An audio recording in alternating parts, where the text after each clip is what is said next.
Hello दोस्तों, नमस्कार। स्वागत है आपका अपने चैनल एमजेपी ग्रुप पर। मैं सुशील कुमार आज इंग्लिश ग्रामर की क्लास प्रेजेंट इंडेफिनिट टेंस के साथ। दोस्तों, आज प्रेजेंट इंडेफिनिट टेंस समझाएंगे और शॉर्ट में सारी चीजें बताएंगे। उसके बाद 8-10 एग्जाम्पल देने की कोशिश करेंगे। तो स्टार्ट करते हैं। सबसे पहले पहचान, मतलब हम जब प्रेजेंट इंडेफिनिट के टेंस को, सेंटेंस को हिंदी से इंग्लिश में बनाएंगे तो उसके लिए कुछ रूल है। नंबर 1, पहचान। सबसे पहले हम कैसे पहचान करेंगे कि प्रेजेंट इंडेफिनिट का टेंस है, क्योंकि हमने लास्ट क्लास में बताया था कि 12 टेंस पढ़ने हैं हमें और 12 टेंस के नियमों के आधार पर ही हम हिंदी की इंग्लिश ट्रांसलेट करना सीखेंगे। तो पहला हमारा पहले में प्रेजेंट उसकी पहचान है। लास्ट में जो सेंटेंस होंगे, जो वाक्य होंगे, वाक्य के लास्ट में ता है, ती है, ते है, ताहू, इस तरह के शब्द होंगे, इस तरह के लेटर होंगे जिनसे हम पहचान करेंगे कि ये प्रेजेंट इंडेफिनिट का वाक्य है या सेंटेंस है। इसे बनाने के लिए हर किसी की हमें हेल्पिंग वर्ब, सहायक क्रिया पता होना चाहिए हर किसी टेंस की। तो प्रेजेंट इंडेफिनिट की जो हेल्पिंग वर्ब है डज या डू है। जो डज है हमारी एक वचन मतलब सिंगुलर के साथ प्रयोग करते हैं और डू को बहुवचन के साथ प्रयोग करते हैं। बहुवचन मतलब जैसे कि आई मीन्स मैं, प्लूरल में आता है, बहुवचन होता है आई, वी, यू, दे, इन सब के साथ में। लेकिन प्रेजेंट इंडेफिनिट और पास्ट इंडेफिनिट जो अगला बताएंगे, पूरे 12 पहचान में से दोनों कुछ स्पेशल है, क्योंकि दोनों के simple sentence without helping verb के बनते, बिना सहायक क्रिया के बनते हैं, इसलिए दोनों कुछ खास है। और मैं तो ये कहूंगा कि 12 के 12 में से सबसे पहले जिसमें दोनों ध्यान से समझ ले, समझो सारे समझ जाएगा वो, क्योंकि फिर तो कुछ है ही नहीं, हेल्पिंग वर्ब चेंज होनी है बस आगे के में। तो इसलिए दोनों पे ज्यादा फोकस करना होगा, बाकी फिर कुछ नहीं है, ये समझ लो। तो हेल्पिंग वर्ब सिंपल सेंटेंस में, नोट करके मैंने लिखा है, सिंपल सेंटेंस में डू या डज का प्रयोग नहीं करते हैं, बल्कि एक वचन के साथ वर्ब की फर्स्ट फॉर्म में एस का प्रयोग करते हैं। मैंने यहाँ पे नहीं लिखा है बहुवचन के लिए नहीं करते हैं प्रयोग, बस ये समझ लो एक वचन के साथ ही करेंगे एस का प्रयोग, बहुवचन के साथ में नहीं करते हैं। अब हम सबसे पहले पहचान बताते हैं सिंपल सेंटेंस, साधारण वाक्य किस तरह से बनाएंगे। सबसे पहले सब्जेक्ट मतलब कर्ता की अंग्रेजी आएगी, उसके बाद वर्ब की फर्स्ट फॉर्म के साथ एस का प्रयोग करेंगे, उसके बाद ऑब्जेक्ट आएगा कर्म, उसके बाद एटसेट्रा, यदि कुछ फालतू का है सेंटेंस में बचा हुआ। नेगेटिव सेंटेंस में देखो, इसमें हमने सिंपल सेंटेंस में हेल्पिंग वर्ब प्रयोग नहीं किया, बल्कि कोई भी सेंटेंस है, हर सेंटेंस में सब्जेक्ट के बाद हेल्पिंग वर्ब भी आती है। सिंपल सेंटेंस जब किसी भी पहचान का, लेकिन प्रेजेंट इंडेफिनिट और पास्ट इंडेफिनिट में हेल्पिंग वर्ब नहीं आती है, उसके सिंपल सेंटेंस की बात हो रही है। नेगेटिव सेंटेंस में सबसे पहले सब्जेक्ट आएगा, उसके बाद डू या डज आएगा, उसके बाद नॉट, उसके बाद वर्ब की फर्स्ट फॉर्म, उसके बाद ऑब्जेक्ट, उसके बाद ईटीसी। दोनों में याद करने की ट्रिक ये है, इनमें हेल्पिंग वर्ब नहीं आती है तो उसके बदले में वर्ब की फर्स्ट फॉर्म में एस का प्रयोग करते हैं। याद करने की ट्रिक समझ सकते हैं। और नेगेटिव इंटरगेटिव वालों में डू या डज आता है तो वर्ब की फर्स्ट फॉर्म में प्रयोग होती है, उसमें एस का कोई झंझट नहीं होता है।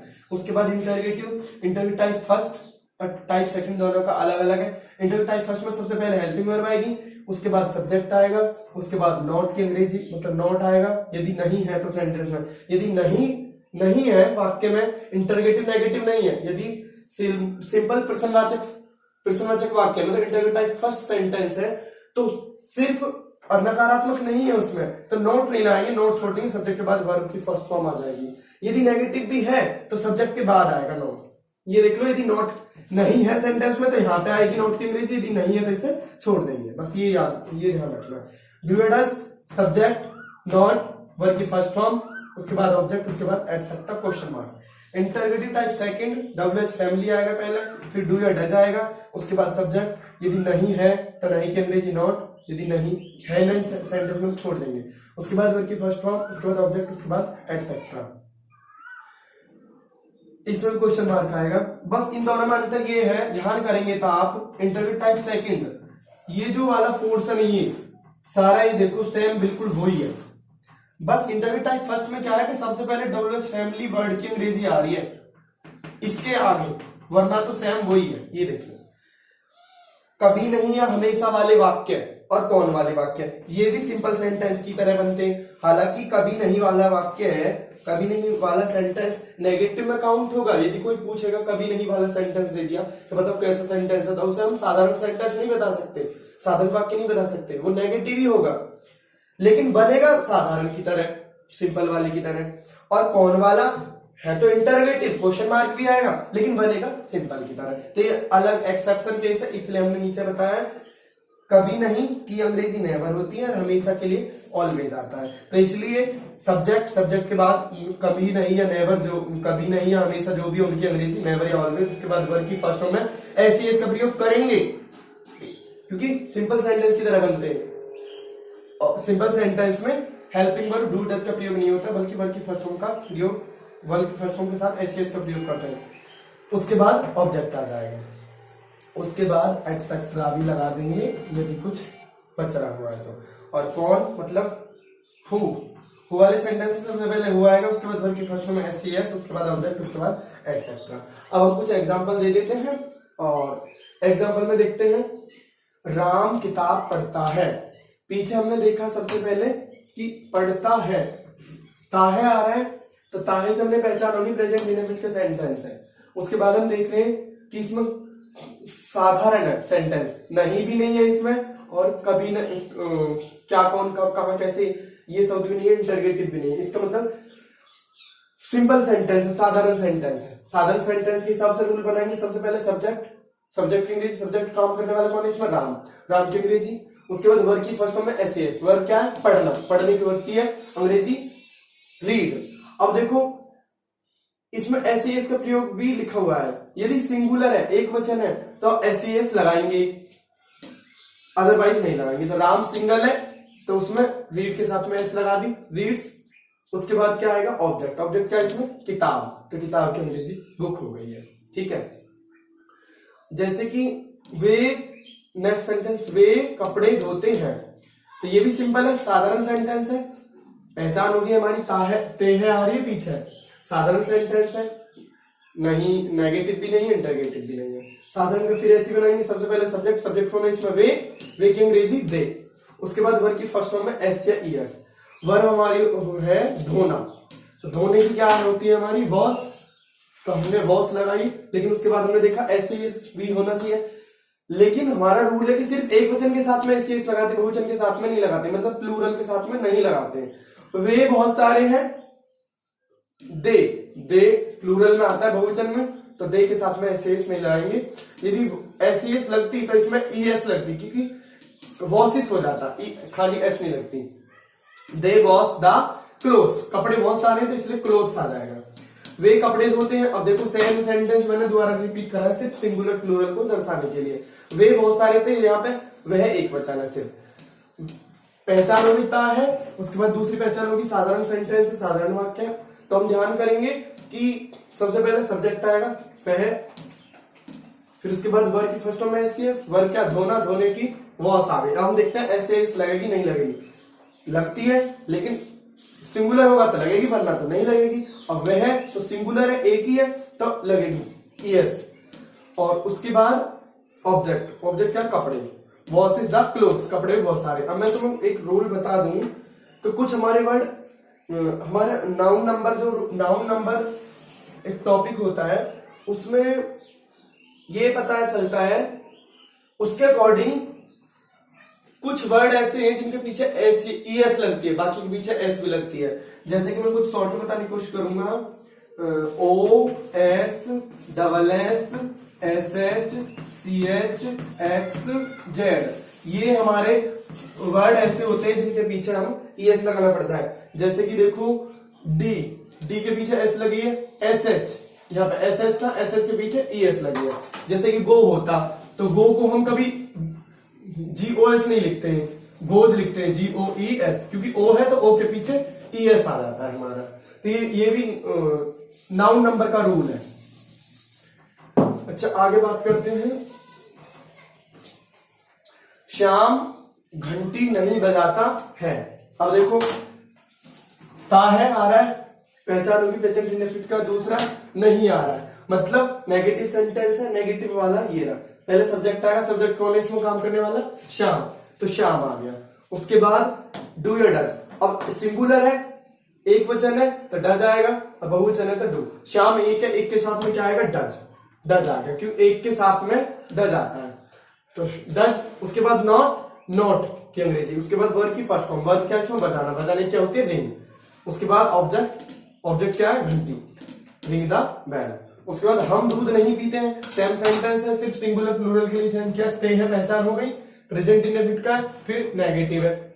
इसी तरह से बनेगा सब्जेक्ट, सब्जेक्ट कौन है इसमें? हम की वी आ गई अंग्रेजी। उसके बाद डू या डज, हम प्लूरल है तो प्लूरल के साथ में डू आता है, ये प्लूरल के साथ में आएगा,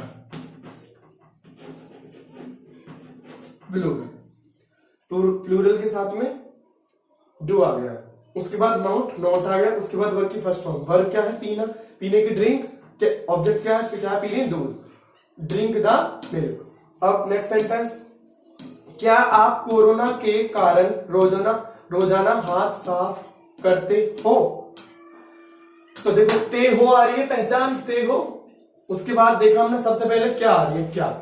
जब जिन हिंदी सेंटेंस में, जिन हिंदी वाक्यों में क्या सबसे पहले आता है? तो इंटरगेटिव फर्स्ट होते हैं वो, interrogative type first. Interrogative type first में सबसे पहले हेल्पिंग वर्ब आएगी, डू या डज। तो डू या डज हमें ये कंफर्म करना कौन सी आएगी? डू आएगी, डज आएगी।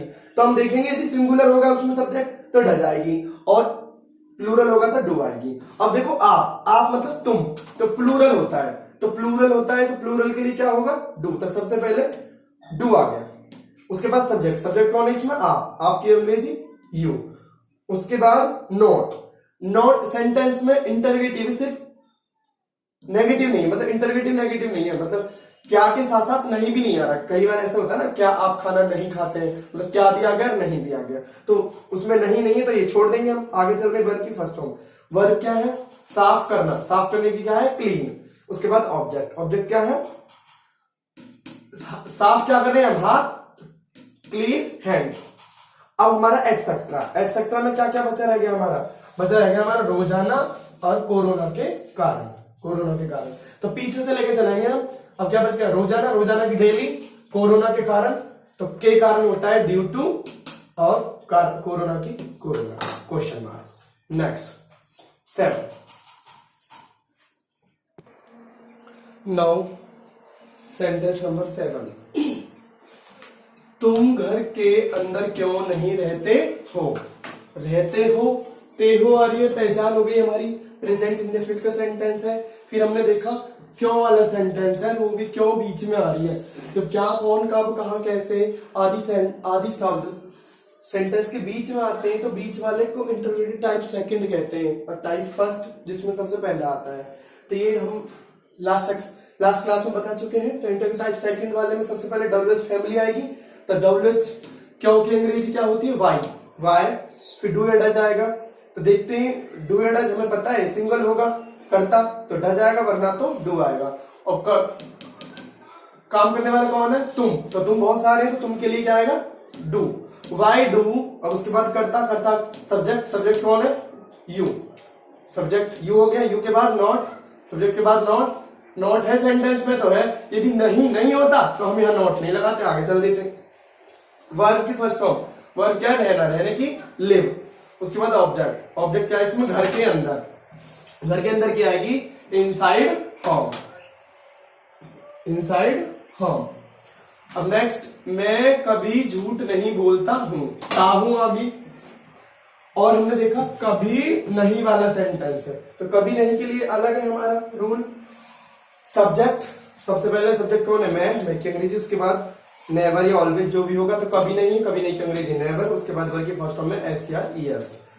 तो मैं प्लूरल है, बहुवचन है, आई बहुवचन है, तो बहुवचन वाले के साथ में हम एस नहीं लगाते, सिर्फ एक वचन वाले के साथ में लगाते हैं, मतलब सिंगुलर वाले के साथ में। तो प्लूरल है, टेल के साथ में एस नहीं आएगी, वर्ब की फर्स्ट फॉर्म में एस नहीं आएगी। तो वर्ब क्या इसमें बोलना, बोलने की अंग्रेजी टेल, तो टेल के साथ में हम एस नहीं लगाएंगे। यदि सिंगुलर होता तो लगा देते, जैसे कि नेक्स्ट सेंटेंस मैंने ऐसा दिया है। और बोलने की टेल हो गई लाई, झूठ की ए लाई। नेक्स्ट है हमारा, वह हमेशा सत्य बोलता है। ये मैंने पहले तुम करा था, चलो दोनों से बता देंगे। तो इसमें हमेशा से है, पहचान हो गई, इसी फॉर्मेट पे बनेगा। ऑलवेज सब्जेक्ट, सब्जेक्ट वह की अंग्रेजी ही, उसके बाद ऑलवेज हमेशा की अंग्रेजी ऑलवेज, वर्ब की फर्स्ट फॉर्म में एस, सिंगुलर है। वर्ब क्या इसमें बोलना, बोलने की झूठ के रेफरेंस में टेल आती है, सच के रेफरेंस में स्पीक आती है। तो यहाँ पर बोलने की स्पीक है। अब देखते हैं एस लगेगी या नहीं, एस लगेगी या नहीं लगेगी। वह एक वचन है, सिंगुलर है, सिंगुलर के साथ में एस लगती है तो लगाएंगे। और स्पीक्स द ट्रुथ, यदि ये सेंटेंस तुम होता, यहाँ पे तुम होता, तुम हमेशा सत्य बोलते हो, तो तुम की जगह यहाँ पे फिर यू हो जाता, ही की जगह, और स्पीक्स की जगह फिर एस हट जाता, बस इतना चेंज हो जाता। आगे, तुम्हें अंग्रेजी कौन पढ़ाता है। जब कौन वाला सेंटेंस नकारात्मक सेंस में नहीं है, सकारात्मक सेंस में है कि तुम्हें अंग्रेजी कौन पढ़ाता है, तो फिर कौन का सेंटेंस बिल्कुल अलग बनेगा। तुम्हें अंग्रेजी कौन पढ़ाता है, कौन वाला है, सबसे पहले हु की अंग्रेजी, कौन की अंग्रेजी हो, उसके बाद वर्ब की फर्स्ट फॉर्म में एस, पढ़ाना, पढ़ने की रीड होती है, पढ़ाने की टीच होती है, टीच। एस लगेगी, भाई पढ़ाने वाला तो कोई एक ही होगा, क्वेश्चन पूछ रहा है तुम्हें कौन पढ़ाता है, पढ़ाने वाला कोई एक होगा, और एक के साथ में एस लगती है, तो हु के साथ में टीच हो जाएगा, हु टीच। उसके बाद ऑब्जेक्ट, ऑब्जेक्ट है इसमें तुम्हें इंग्लिश, तो you English, who teach you English. English से पहले यदि दी लगा देंगे, दी, तो दी लगने पे वो सिटीजनशिप को डिनोट करेगा। दी लगाने पे अर्थ का अनर्थ हो जाएगा। इंग्लिश मींस अंग्रेजी, और दी इंग्लिश मींस अंग्रेज लोग, उनकी नागरिकता को शो करेगा, सिटीजनशिप को, इसलिए दी लगाने से गलत हो जाएगा ये। या फिर और दूसरे तरीके से ऐसे बना सकते हैं, who teach English to you, मतलब इसे एक्सेट्रा में ले लेंगे, हु टीच मतलब हु, फिर उसके बाद टीच, उसके बाद ऑब्जेक्ट क्या है, हु टीच इंग्लिश एक्सेट्रा में टू यू, मतलब तुमको। अब तुम्हें खाना कौन नहीं देता है। अब देखो यदि कौन आ गया और कौन के साथ में नहीं भी है, तो अब ये समझ लो, अब ये कौन वाला सेंटेंस स्पेशल कौन नहीं है। जब कौन के साथ में नेगेटिव भी बन जाएगा ना, तो फिर तो ये समझ लो इंटरगेटिव टाइप सेकंड का हो जाएगा। अब इसके हिसाब से बनाएंगे, डबल फैमिली, हु, कौन की हु आ गई, उसके बाद डू या डज, तो पढ़ाने वाला कोई एक ही होगा, तो एक के हिसाब से डज आएगा। उसके बाद सब्जेक्ट, सब्जेक्ट इसमें है ही नहीं, क्योंकि पढ़ा जो कौन वाले सेंटेंस में सब्जेक्ट का भी काम कौन ही करेगा, तो करता ये हो ही गया, सब्जेक्ट खुद में हो गया कौन, तो इसलिए सब्जेक्ट की अंग्रेजी होएगी नहीं, क्योंकि जो पढ़ाने वाला कौन है, और कौन की अंग्रेजी आ चुकी है, इसलिए यहाँ पे इंडिकेट करेगा कौन वाले सेंटेंस में, इसलिए कौन की अंग्रेजी यहाँ पे हुआ जाएगी। उसके बाद हेल्पिंग वर्ब, फिर सब्जेक्ट नहीं आएगा कौन वाले सेंटेंस में। उसके बाद नॉट, उसके बाद वर्ब की फर्स्ट फॉर्म।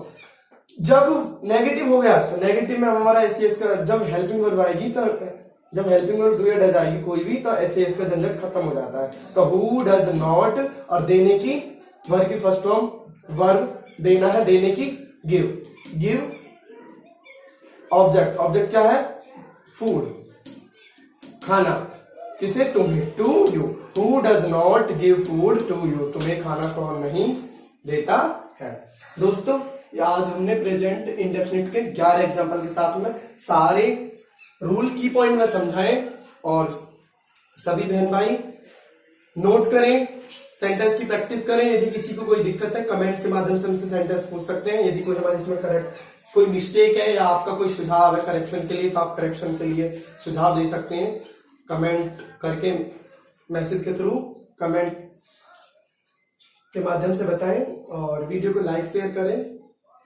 जिन बहन भाई ने चैनल को सब्सक्राइब नहीं किया वो सब्सक्राइब करें, और बेल आइकन जरूर प्रेस करें, ताकि नोटिफिकेशन के साथ आपको पता लग जाए कि हाँ हमने वीडियो डाल दिया। Thanks, okay, bye bye.